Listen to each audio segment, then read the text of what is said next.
ಎಲ್ಲರಿಗೂ ನಮಸ್ಕಾರ. ನಿಮಗೆಲ್ಲ ಗೊತ್ತಿರೋ ಹಾಗೆ ಸ್ಕ್ರೂಟಿನಿ ದಿವಸ, ಪರಿಶೀಲನೆ ದಿವಸ ನಾವು ಒಂದು ಅಬ್ಜೆಕ್ಷನ್ನ ರೈಸ್ ಮಾಡಿದ್ವಿ. ನಿಖಿಲ್ ಕೆ ಅವರ ಅರ್ಜಿ ಇದರಲ್ಲಿ ವಿಷಯದಲ್ಲಿ ಒಂದು ಅಬ್ಜೆಕ್ಷನ್ನ ರೈಸ್ ಮಾಡಿದ್ವಿ. ಈ ಸ್ಕ್ರೂಟಿನಿ ಸಂದರ್ಭದಲ್ಲಿ ಏನಾಗುತ್ತೆ, ರಿಟರ್ನಿಂಗ್ ಆಫೀಸರ್ ಅವರು ಕೇಳ್ತಾರೆ, ನಿಮ್ಗೇನಾದ್ರು ಒಬ್ಜೆಕ್ಷನ್ ಇದೆಯಾ ಅಂತ ಕೇಳ್ತಾರೆ. ಆ ಸಂದರ್ಭದಲ್ಲಿ ನಾವು ಒಬ್ಜೆಕ್ಷನ್ನ ರೈಸ್ ಮಾಡಿದ್ವಿ. ಏನು ಒಬ್ಜೆಕ್ಷನ್ ಅಂತ ಹೇಳಿದ್ರೆ, ಅವರು ವೆಬ್ಸೈಟಲ್ಲಾಗಲಿ ಅಥವಾ DC ಆಫೀಸರ್ ನೋಟಿಸ್ ಬೋರ್ಡಲ್ಲಾಗಲಿ ಫಾರ್ಮ್ 26 ಅಂತ ಬರುತ್ತೆ, ಅಫಿಡವಿಟ್, ಫಾರ್ಮ್ 26 ಅಫಿಡವಿಟ್ಟು, ಅದೊಂದು ಪ್ರಿಸ್ಕ್ರೈಬ್ಡ್ ಫಾರ್ಮ್ಯಾಟಲ್ಲಿ ಇರುತ್ತೆ. ಆ ಫಾರ್ಮ್ಯಾಟಲ್ಲಿ ಇರಲಿಲ್ಲ. ಅದು ನೋಟಿಸ್ ಬೋರ್ಡ್ ಅವ್ರು ಹಾಕಿದ್ರು, ನಿಮ್ಮ ಮಾಧ್ಯಮದವ್ರಿಗೂ ಅದೆಲ್ಲ ತೊಗೊಂಡಿದ್ದಾರೆ, ವೆಬ್ಸೈಟಲ್ಲಿ ಡೌನ್ಲೋಡ್ ಮಾಡಿದ್ದಾರೆ ಈ ವಿಷಯನ.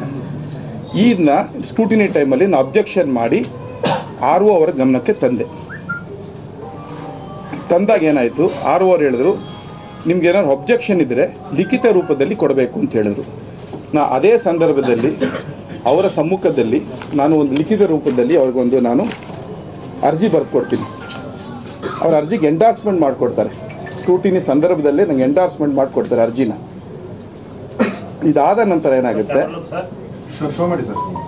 ಎಲ್ಲ ಕಾಪೀಸ್ ಒಂದು ಕೊಡ್ತೀನಿ ನಿಮಗೆ, ಎಲ್ಲ ಒಂದು ಕಾಪೀಸ್ ಕೊಡ್ತೀನಿ. ಇದೆಲ್ಲ ಇಲ್ಲ ಹ್ಯಾಂಡ್ ರಿಟರ್ನ್, ಯಾಕೆ ನಾನು ಅಲ್ಲೇ ಕೂತಿ ಕೈಲಿ ಬರೆದು ಕೊಟ್ಟಿದ್ದು. RO ಮುಂದೆನೇ ಕೂತ್ಕೊಂಡು ನಾನು ಬರೆದು ಕೊಟ್ಟಿದ್ದೀನಿ. ಅದು ಅಕ್ನಾಲಜ್ಮೆಂಟು ಮಾಡಿಕೊಡ್ತಾರೆ ನಂಗೆ. ಅದೇ ಸಂದರ್ಭದಲ್ಲಿ ಅಕ್ನಾಲಜ್ಮೆಂಟ್ ಮಾಡಿಕೊಡ್ತಾರೆ.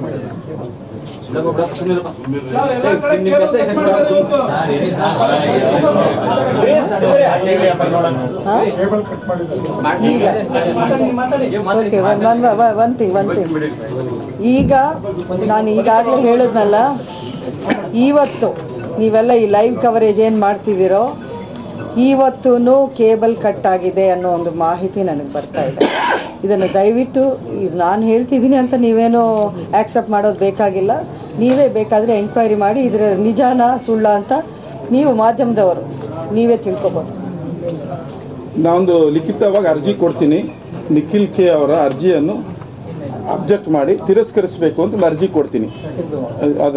ಅದಕ್ಕೆ ಅವರು ನನಗೆ ಅಕ್ನಾಲಜ್ಮೆಂಟ್ ಮಾಡಿಕೊಡ್ತಾರೆ. ಅದೇ ಟೇಬಲಲ್ಲಿ ಸ್ಕ್ರೂಟಿನಿ ಪ್ರಾಸೆಸ್ ಟೈಮಲ್ಲೇ ಕೊಡ್ತಾರೆ. ಇದಾದ ನಂತರ ನಾನು ಸಂಜೆ 5 ಗಂಟೆವರೆಗೂ ಅಲ್ಲೇ ಕಾಯ್ದೆ. ಏನು ನನಗೆ ರಿಪ್ಲೈ ಬರಲಿಲ್ಲ. ರಿಪ್ಲೈ ಬರದೇ ಇರೋ ಕಾರಣ ನಾನು ಹೋಗ್ಬಿಟ್ಟು DC ಅವರಿಗೆ, ರಿಟರ್ನಿಂಗ್ ಆಫೀಸರ್ ಅವ್ರನ್ನ ಕೇಳಿದೆ, ನಾನು ಈ ಥರ ನಿಮ್ಗೆ ಅರ್ಜಿ ಕೊಟ್ಟು ಅಬ್ಜೆಕ್ಷನ್ ಮಾಡಬೇಕು ಅಂತ TV ಮಾಧ್ಯಮಗಳು ಬರ್ತಾ ಇದೆ, ನೀವು ನೋಟಿಸ್ ಬೋರ್ಡ್ ಮೇಲೂ ನೀವೇನು ಇದು ಮಾಡ್ತಿಲ್ಲ, ಏನು ತೀರ್ಮಾನ ಮಾಡಿದ್ರ ಅಂತ ನಾನು ಕೇಳಿದೆ. ಆಗ ಹೇಳ್ತಾರೆ, ನಾನು ಇದನ್ನು ಆಗಲೇ ಅಪ್ರೂವ್ ಮಾಡಿಬಿಟ್ಟಿದ್ದೀನಿ ಅಂತ ಕೇಳಿದ್ರು. ನಾನು ಯಾವ ಬೇಸಿಸ್ ಮೇಲೆ ಅಪ್ರೂವ್ ಮಾಡಿದ್ರ? ನೀವು ಸ್ಕ್ರೂಟಿನಿ ಪ್ರಾಸೆಸ್ಗೆ ನಮ್ಮನ್ನೆಲ್ಲ ಅಭ್ಯರ್ಥಿಗಳನ್ನ ಕರೆದಿರೋದು, ನೀವು ಖುದ್ದಾಗಿ ಏಕಾಏಕಿ ನೀವು ಅಪ್ರೂವ್ ಮಾಡೋದಿದ್ರೆ ನಮ್ಮನ್ನ ಕರೆಯೋ ಅವಶ್ಯಕತೆ ಇರಲಿಲ್ಲ. ಆ ದಿವಸ ನಮ್ಮನ್ನೆಲ್ಲ ಕರೆದಿರೋದು ಏನಕ್ಕೆ ಅಂದರೆ ಒಂದು ಅಬ್ಜೆಕ್ಷನ್ ರೈಸ್ ಮಾಡಿ ಅಂತ ಕರೆದಿದ್ದೀರಾ. ನಾನು ಆನ್ ದಿ ಸ್ಪಾಟ್ ರೈಸ್ ಮಾಡೋದಕ್ಕೆ ನೀವು ಅಕ್ನಾಲಜ್ಮೆಂಟ್ ಕೊಟ್ಟಿದ್ದೀರಾ. ದಯವಿಟ್ಟು ಇದು ನನಗೆ ಲಿಖಿತ ರೂಪದಲ್ಲಿ ನನಗೆ ನೀವು ಹಿಂಬರಹ ಕೊಡಿ ಅಂತ ನಾನು ಕೇಳ್ಕೊಂಡೆ ಅವ್ರನ್ನ. ಆ ದಿವಸ ಕೇಳಿದ್ಮೇಲೆ ಆಯಿತು ಕೊಡ್ತೀವಿ ಅಂತ ಹೇಳಿದ್ರು. ಆಮೇಲೆ ರಾತ್ರಿ 10:50 ನನಗೊಂದು ಹಿಂಬರಹ ಕೊಡ್ತಾರೆ. ರಾತ್ರಿ 10:50 ಆ ಹಿಂಬರದಲ್ಲಿ ಬರೀತಾರೆ, ನೀವು ಅಬ್ಜೆಕ್ಟ್ ಮಾಡಿ ಸರಿಯೇ, ನಾಮಪರೀಕ್ಷೆ ಅವಧಿ ಹಾಜರಿದ್ದು ಶಿಕ್ಷಣಿಯವರ ಸಲ್ಲಿಸಿದ ನಮೂನೆ 26 ಕಾಲಂ 7ರ ಬಗ್ಗೆ ನೀವು ಯಾವುದೇ ಲಿಖಿತ ಆಕ್ಷೇಪಣೆಯನ್ನು ಸಲ್ಲಿಸಿರುವುದಿಲ್ಲ ಅಂತ ನನಗೊಂದು ಕೊಡ್ತಾರೆ. ಕೊಟ್ಟಿದ್ದೀವಿ, ಅವ್ರು ಆ ಥರ ಕೊಟ್ಟಿದ್ದಾರೆ, ಅವರೇ ಒಂದು ಕೊಟ್ಟಿದ್ದಾರೆ. ಇದನ್ನು ಒಂದು ಕಾಪಿ ನಿಮ್ಗೆ ಕೊಡ್ತೀನಿ. ಅಂದರೆ ಕೊಟ್ಟಿರೋ ಅಬ್ಜೆಕ್ಷನ್ನ ಕೊಡಲಿಲ್ಲ ಅನ್ನೋ ಒಂದು ಮಾತನ್ನ ಹೇಳಿದ್ದಾರೆ. ನಾನು ಅದು ಕೊಡ್ತೀನಿ, ಅದನ್ನು ಹೇಳಿದ್ದೀನಿ. ನನ್ನ ಅಪ್ಲಿಕೇಶನಲ್ಲಿ ನಾನು ಅವ್ರಿಗೆ ಅರ್ಜಿ ಬರ್ದು ಕೊಟ್ಟಲ್ಲ ಆನ್ ದಿ ಸ್ಪಾಟಲ್ಲಿ ವೆರಿ ಕ್ಲಿಯರಾಗಿ ಬರೆದಿದ್ದೀನಿ.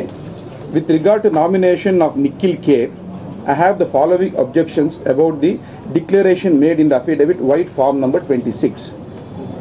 The candidate has not declared the assets and liabilities of his HUF. As per clause 7 of part A of form 26, the candidate has to disclose movable and immovable assets of himself, his spouse, his HUF and his dependents, whereas it is column HUF while declaring his assets. Therefore, it is presumed that he has not declared the status of his assets of his HUF. In view of the above, we request you to kindly reject the application as the affidavit is not true and correct. ಅಂತ ನಾನು ಬರೆದು ಕೊಟ್ಟಿದ್ದೀನಿ ಅವತ್ತು. ಅದಕ್ಕೆ ಹಿಂಬರಹ ನಂಗೆ ಕೊಡ್ತಾರೆ, ನೀವು ಅಬ್ಜೆಕ್ಷನ್ನೇ ಸಲ್ಲಿಸಿಲ್ಲ ಅಂತ ಒಂದು ಹಿಂಬರಹ ಕೊಡ್ತಾರೆ ನನಗೆ ರಾತ್ರಿ 10:50 ಹಿಂಬರಹ ಏನು ಬರೀತಾರೆ ಅಂದರೆ, ಶ್ರೀ ಮದನ್ ಕುಮಾರ್ ಚುನಾವಣಾ ಏಜೆಂಟ್ ಮಂಡ್ಯ ಆದ ನೀವು ನಿಖಿಲ್ ಕೆ ರವರ ನಾಮಪತ್ರ ಜೊತೆ ಸಲ್ಲಿಸಿರುವ ನಮೂನೆ 26ರ ಕಾಲಂ 7ರಲ್ಲಿ ಹಿಂದೂ ಅವಿಭಕ್ತ ಕುಟುಂಬದ ವಿವರಗಳು ನಮೂದಿಸಿಲ್ಲವಾದ್ದರಿಂದ ಸದರಿಯವರ ನಾಮಪತ್ರ ತಿರಸ್ಕರಿಸಲು ಕೋರಿ ಸಲ್ಲಿಸಿರುವ ಮನವಿಯನ್ನು ಪರಿಶೀಲಿಸಲಾಗಿದೆ.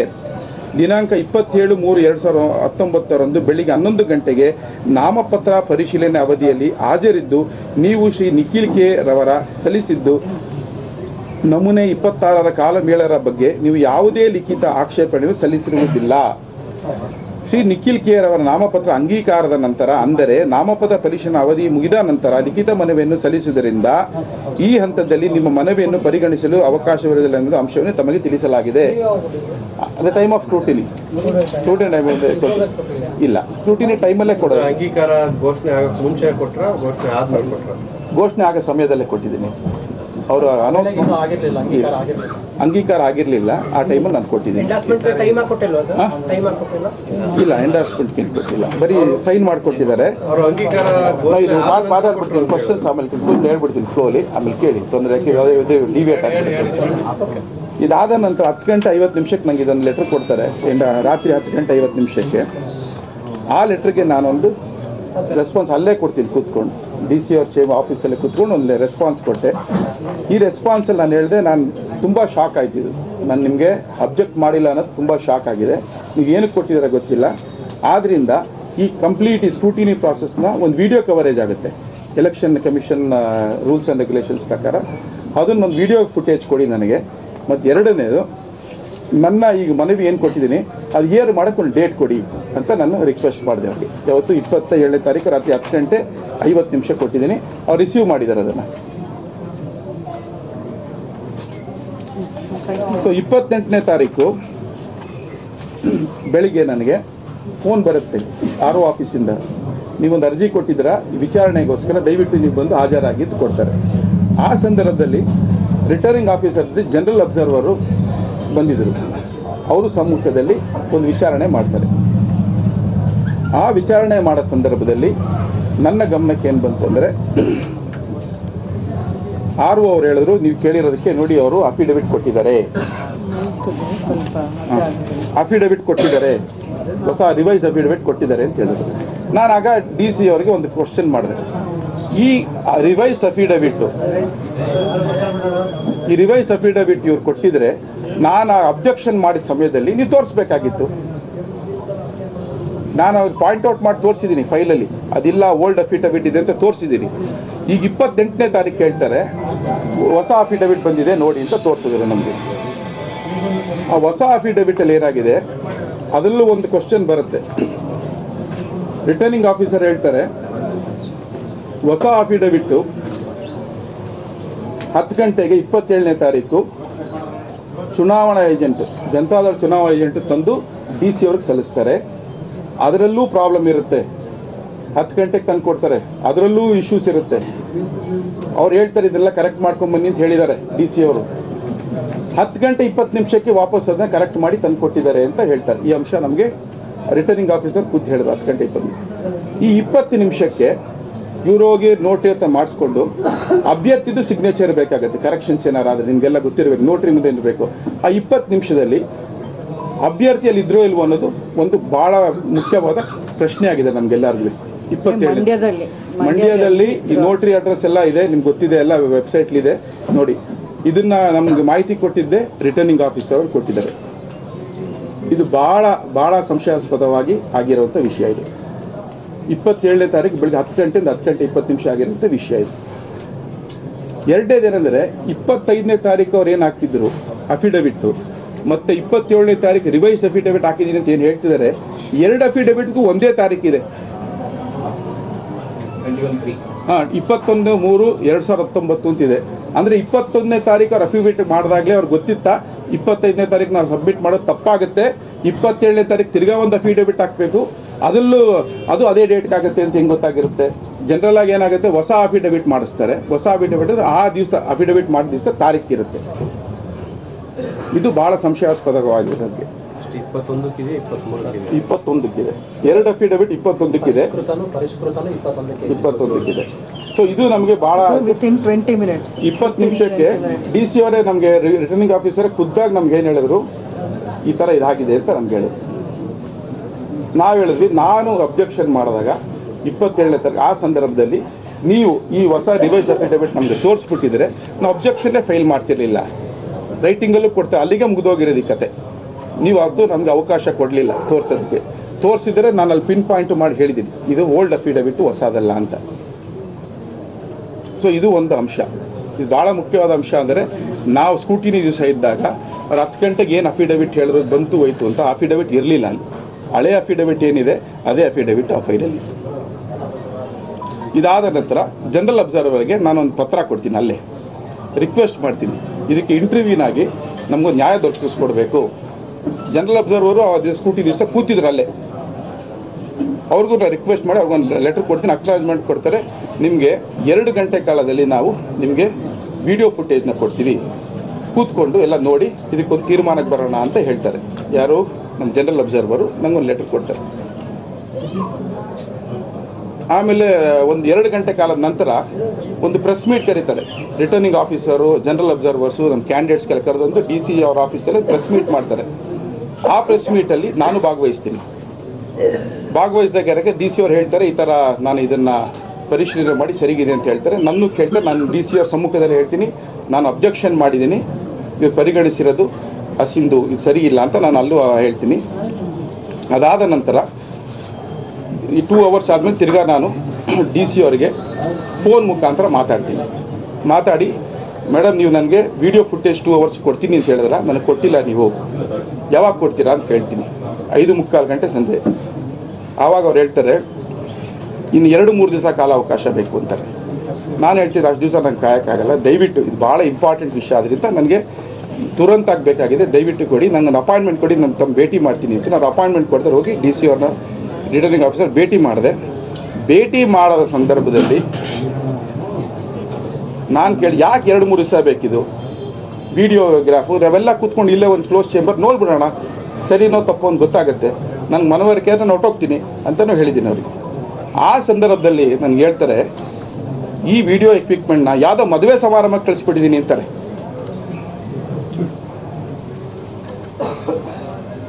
ಇದು ಭಾಳ ಮುಖ್ಯವಾಗಿ ನೀವು ಗಮನಕ್ಕೆ ತಗೋಬೇಕಾಗಿರೋ ಒಂದು ವಿಷಯ. ಮದುವೆ ಸಮಾರಂಭಕ್ಕೆ ಇಂಥ ಒಂದು ಅತಿ ಮುಖ್ಯವಾದ ಒಂದು ನಮ್ಮ ಈ ಡೆಮೋಕ್ರೆಟಿಕ್ ಪ್ರೋಸೆಸ್ ಏನಿದೆ, ನಮ್ಮ ಚುನಾವಣೆಯ ಒಂದು ಪ್ರೋಸೆಸ್ ಏನಿದೆ, ಅದಕ್ಕೆ ಸಂಬಂಧಪಟ್ಟಿದ್ದ ಒಂದು ವಿಡಿಯೋ ಎಕ್ವಿಪ್ಮೆಂಟ್ನ ವಿತ್ ದ ಡೇಟಾ, ಅಂದರೆ ನೀವು ಅಲ್ಲಿ ಚಿತ್ರೀಕರಣೆ ಮಾಡಿರ್ತೀರಿ, ಆ ಒಂದು ಇಂಪಾರ್ಟೆಂಟ್ ಡೇಟಾನ 2 ದಿನಗಳು ನಾವು ಏನು ಕೇಳ್ತೀವಿ ಅಂದರೆ ಅದನ್ನು ಒಂದು ಮದುವೆಯ ಸಮಾರಂಭಕ್ಕೆ ಕಳಿಸ್ತಿದ್ದೀವಿ ಅನ್ನೋ ಒಂದು ಮಾತನ್ನ ನಮ್ಮ ಎಲೆಕ್ಷನ್ ಏಜೆಂಟ್ಗೆ ಹೇಳ್ತಾರೆ. ಇದು ಹೇಳಿದಾಗ ತುಂಬ ಶಾಕ್ ಆಯ್ತು ನನಗೆ. ನಾನು ಹೇಳಿದೆ, ಇಂಥ ಒಂದು ಇಂಪಾರ್ಟೆಂಟ್ ನಾವು ಚುನಾವಣೆ ಮಾಡ್ಬೇಕಾದ್ರೆ ನೀವು ಈ ಥರ ಒಂದು ಇದು ಗೌರ್ಮೆಂಟ್ ಇದರಲ್ಲಿದ್ದಾಗ ಮದುವೆ ಸಮಾರಂಭಕ್ಕೆ ಕಳಿಸೋಂಥ ಏನು ಅವಶ್ಯಕತೆ ಇದೆ ಅಂತ ಕೇಳಿದಾರೆ ಅನ್ನೋರು. ಅದಕ್ಕೆ ಅವರಿಂದ ಏನೋ ನಂಗೆ ಉತ್ತರ ಬರಲಿಲ್ಲ. ನಾನು ಅವ್ರಿಗೊಂದು ಪತ್ರ ಕೊಡ್ತೀನಿ, ಅವ್ರು ಅದಕ್ಕೆ ಅಕ್ನಾಲಜ್ಮೆಂಟ್ ಮಾಡಿಕೊಡ್ತಾರೆ. ಯಾವತ್ತು? 28ನೇ ತಾರೀಕು ಕೊಡ್ತೀರಿ, 9 ಗಂಟೆ 20 ನಿಮಿಷ ರಾತ್ರಿ ಕೊಡ್ತೀನಿ. ಏನಕ್ಕೆ? ಅವ್ರು ಹೇಳಿದ ಮೇಲೆ ನನಗೆ ಮದುವೆ ಸಮಾರಂಭಕ್ಕೆ ನಾನು ವಿಡಿಯೋ ಕಳಿಸಿದ್ದೀನಿ ಅಂತ ಹೇಳ್ತಾರೆ. ಅದಕ್ಕೆ ನಾನು ಒಂದು ಪತ್ರ ಕೊಡ್ತೀನಿ ಅವ್ರಿಗೆ, ಅಂಡರ್ಲೈನ್ ಮಾಡಿ, ನೀವು ಈ ಥರ ಮದುವೆ ಸಮಾರಂಭಕ್ಕೆ ಈ ಥರ ವಿಡಿಯೋಗ್ರಾಫ್ ಮಾಡಿರೋಂಥ ಚುನಾವಣಾ ಸ್ಕೂಟಿನಿ ಪ್ರೋಸೆಸ್ ಮಾಡಿರೋದು ನೀವು ಕೊಟ್ಟಿರೋದು ಯಾವ ರೀತಿ ನೀವು ಸಮಜಾಯಿಸ್ತಿದ್ದೀರಾ, ಇದು ಖಂಡಿತ ಅಕ್ಸೆಪ್ಟೆಡ್ ಅಲ್ಲ ಅಂತ ನಾನು ಹೇಳಿ ಅವ್ರಿಗೊಂದು ಲೆಟ್ರ್ ಅಲ್ಲೇ ಕೊಡ್ತೀನಿ. ಅಕ್ನಾಲಜ್ಮೆಂಟ್ ಮಾಡಿ ಕೊಡ್ತಾರೆ ಲೆಟ್ರಿಗೆ ನನಗೆ DC ಅವರು. ಇದಾದ ನಂತರ ನಮ್ಮ ಅಬ್ಸರ್ವರ್ ಹೇಳ್ತಾರೆ, ದಯವಿಟ್ಟು ನೀವು ನಾಳೆ ಬೆಳಗ್ಗೆ 10:00 ಬನ್ನಿ, ನಾನೇ ಖುದ್ದಾಗಿ ನಿಮಗೆ ಇದೊಂದು ವಿಡಿಯೋ ಕಾಪಿನ ಕೊಡ್ತೀನಿ ಅಂತ ಹೇಳ್ತಾರೆ. ನಾವು ಹೋದ್ವಿ, RO ಚೇಂಬರ್ಗೆ ಹೋಗಿ 50 ರೂಪಾಯಿ ಕಟ್ಟಬೇಕು ನೀವು ಇದಕ್ಕೆ ಅಂತೇಳಿ ಕಟ್ಟಿದ್ವಿ. 50 ರೂಪಾಯಿ ಕಟ್ಟಿದ್ವಿ. ನಮಗೆ ವಿಡಿಯೋ ನಕಲನ್ನು ಕೊಟ್ಟರು. ವಿಡಿಯೋ ನಕಲು ಕೊಟ್ಟ ಮೇಲೆ ನಾವು ವಿಡಿಯೋ ನಕಲನ್ನು ನೋಡಿದ ಮೇಲೆ ಇನ್ನೂ ಆಶ್ಚರ್ಯ ಆಗೋಯ್ತು ನಮಗೆ. ವಿಡಿಯೋ ನಕಲಲ್ಲಿ ಏನಾಗಿದೆ ಅಂದರೆ, ನಾನು ಅಬ್ಜೆಕ್ಷನ್ ರೈಸ್ ಮಾಡಿದಾಗ ಕಟ್ ಮಾಡಿದ್ದಾರೆ ಕರೆಕ್ಟಾಗಿ. ಅಲ್ಲಿಗೆ ವಿಡಿಯೋ ಎಂಡ್ ಆಗುತ್ತೆ. ಅದು 36 ನಾಮಪತ್ರಗಳು 18ನೇ ನಾಮಪತ್ರಕ್ಕೆ ಕಟ್ ಮಾಡ್ತಾರೆ ವಿಡಿಯೋನ. ನಾ ಇದನ್ನು ಹೋಗಿ DC ಅವ್ರಿಗೆ ಮತ್ತು ಸ್ಪೆಷಲ್ ಅಬ್ಸರ್ವರ್ಗೆ ಹೋಗಿ ಒಂದು ಪತ್ರ ಕೊಟ್ಬಿಟ್ಟು ಕೇಳ್ತೀನಿ ಕ್ವಶನ್ನ. ನಾನು ಕೇಳಿದ್ದು ಎಂಟೈರ್ ಎಲೆಕ್ಷನ್ ಸ್ಕ್ರೂಟಿನಿ ಪ್ರಾಸೆಸ್ನ ಆ ದಿವಸ 27ನೇ ತಾರೀಕು ನಡೆದಿದ್ದು ನಾನು ಕೊಡಿ ಅಂತ ನಾನು ಕೇಳಿದ್ದೀನಿ. ನೀವು ಕೊಟ್ಟಿಲ್ಲ. ಅದಕ್ಕೆ ಬರೀ 18ನೇದು ನಿಖಿಲ್ ಕೆ ಅನ್ನೋರದ ನಾಮಪತ್ರ ಸ್ಕ್ರೂಟಿನಿ ಆಗೋ ಸಂದರ್ಭದಲ್ಲಿ ನಾನು ಅಬ್ಜೆಕ್ಷನ್ ರೈಸ್ ಮಾಡೋ ಸಂದರ್ಭದಲ್ಲಿ ತಾವು ಕಟ್ ಮಾಡಿದ್ದೀರ ವಿಡಿಯೋನ. ಇದಕ್ಕೆ ನನಗೆ ಉತ್ತರ ಕೊಡಬೇಕು ನೀವು. ಮತ್ತು ನನಗೆ ಸಂಪೂರ್ಣ ವಿಡಿಯೋ ಮಾಹಿತಿ ಬೇಕು ಅಂತ ನಾನು ಕೇಳಿದೆ. ಅದಕ್ಕೆ ಅವ್ರು ಹೇಳಿದ್ರು,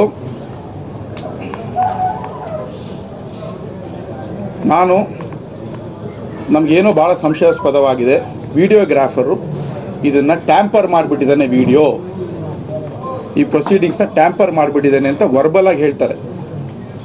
ಅವ್ರು ಹೇಳ್ತಾರೆ ವಿಡಿಯೋಗ್ರಾಫರು ವಿಡಿಯೋ ಎವಿಡೆನ್ಸ್ನ ಟ್ಯಾಂಪರ್ ಮಾಡಿದ್ದಾರೆ ಅನ್ನೋ ವಿಷಯನ ಅವ್ರು ಹೇಳ್ತಾ ಇದ್ದಾರೆ. DC ಅವರು ನನಗೆ ಹೇಳ್ತಾರೆ ಕರೆದು ಈ ಥರ ಆಗೋಗಿದೆ ಅಂತ. ನಾನು ಹೇಳಿದೆ, ಇಷ್ಟು ಜವಾಬ್ದಾರಿಯುತ ಸ್ಥಾನದಲ್ಲಿ ನೀವು ಕೂತ್ಕೊಂಡು ಇದು ಸರ್ಕಾರದ ಒಂದು ಪ್ರಾಪರ್ಟಿ, ಇದೊಂದು ಸ್ಕ್ರೂಟಿನಿ ಪ್ರೋಸೆಸ್ ಆಗ್ತಿರೋದು ನೀವು ಯಾವ ಬೇಸಿಸ್ ಮೇಲೆ ನೀವು ಈ ಥರ ಉತ್ತರ ಕೊಡ್ತಿದ್ದೀರಾ ಟ್ಯಾಂಪರ್ ಆಗಿದೆ ಅಂತ? ಆ ಜವಾಬ್ದಾರಿ ನಿಮ್ಗೆ ಇರಬೇಕು. ವಿಡಿಯೋ ರೆಕಾರ್ಡಿಂಗ್ ನೀವು ಇಟ್ಕೋಬೇಕು, ನಿಮ್ಮ ಕಸ್ಟಡಿಯಲ್ಲಿ ಇಟ್ಕೋಬೇಕು ಅಂತ ಹೇಳಿದೆ.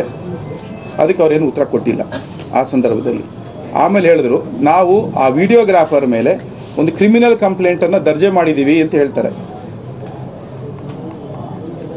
ಇದೆಲ್ಲ ನೋಡಿದ್ರೆ ಏನಾಗುತ್ತೆ, ಇವರೆಲ್ಲರೂ ಇನ್ವಾಲ್ವ್ ಆಗಿದ್ದಾರೆ ಎಂಟೈರ್ ಪ್ರಾಸೆಸ್ ಆಫ್ ಎಲೆಕ್ಷನ್ನಲ್ಲಿ, ಸ್ಕ್ರೂಟಿನಿ ಪ್ರಾಸೆಸ್ಸಲ್ಲಿ ಇನ್ವಾಲ್ವ್ ಆಗಿದ್ದಾರೆ ಅಂತ ನಮಗೆ ಡೌಟ್ ಇದೆ. ಇಲ್ಲ. ಇದಾದ ನಂತರ ನಾವು ಸಂಜೀವ್ ಕುಮಾರ್ ಅವರು ಎಲೆಕ್ಷನ್ ಕಮಿಷನರ್ ನಿನ್ನೆ ಬಂದಿದ್ದರು ಮಂಡ್ಯಗೆ DC ಆಫೀಸ್ಗೆ, ಮತ್ತು ಮಧು ಮಹಾಜನ್ ಅಂತ ಸ್ಪೆಷಲ್ ಅಬ್ಸರ್ವರ್ ಬಂದಿದ್ದರು. ಅವರಿಬ್ಬರಿಗೂ ನಾನು ರಿಕ್ವೆಸ್ಟ್ ಮಾಡಿ ಒಂದು ಅಪಾಯಿಂಟ್ಮೆಂಟ್ ತೊಗೊಂಡು ನೆನ್ನೆ ಖುದ್ದಾಗಿ ಭೇಟಿ ಮಾಡಿದೆ. ಅವರಿಗೆ 10 ನಿಮಿಷ ಕಾಲಾವಕಾಶ ಕೊಟ್ಟರು.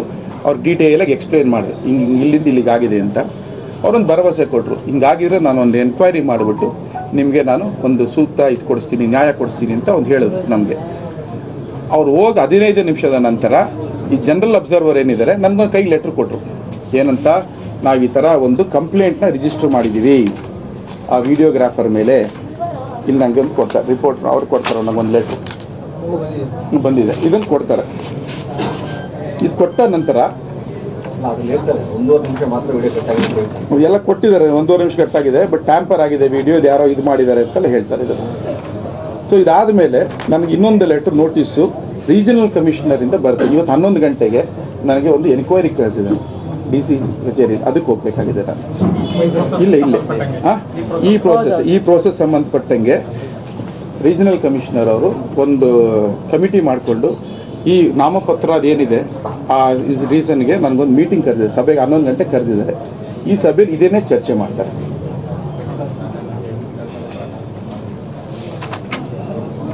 ಇಷ್ಟು ನಡೆದಿದೆ ಆಸ್ ಆಫ್ ಟುಡೇ. ಇದನ್ನೆಲ್ಲ ನೋಡಿದ್ರೆ ನಮ್ಗೇನು ಅನಿಸುತ್ತೆ ಅಂದರೆ, ಮುಖ್ಯಮಂತ್ರಿಯವರೇ ಕಚೇರಿ ನಡೆಸ್ತಾರ ಇದೆ. ನನಗೆ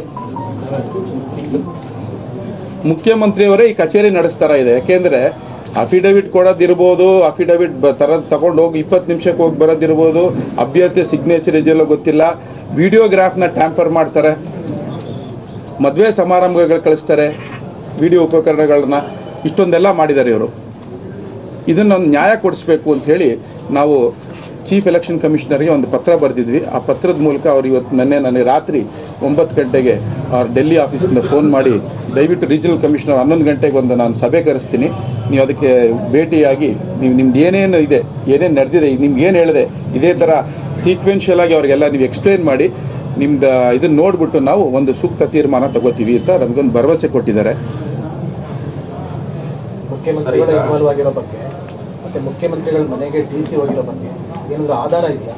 ನನಗೇನಾದ್ರ ಬಗ್ಗೆ ಕೇಳಿ ಬರ್ತಾ ಇದೆ.